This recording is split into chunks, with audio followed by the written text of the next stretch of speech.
பூவுக்குள்ளே பிறந்ததால் வாசங்களால் பேசுகிறாய், வெண்ணிலவில் வளர்ந்ததால் வெளிச்சம் கோடி வீசுகிறாய்.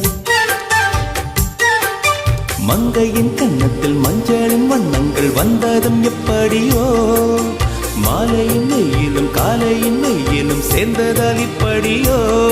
அடி பூமியே நூலகம் பூக்களே புத்தகம் என்று நான் வாழ்ந்து வந்தேன். இன்று பெண்களே நூலகம் கண்களே புத்தகம் உன்னிடம் கண்டு கொண்டேன்.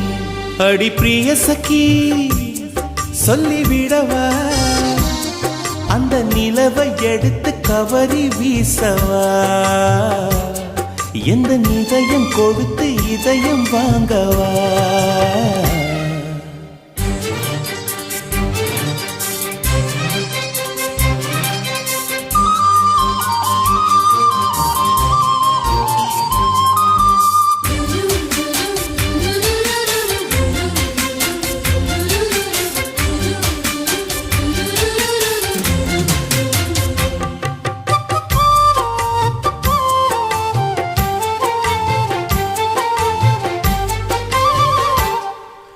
புன்னகையே போதுமடி, பூக்கள் கூட தேவையில்லை.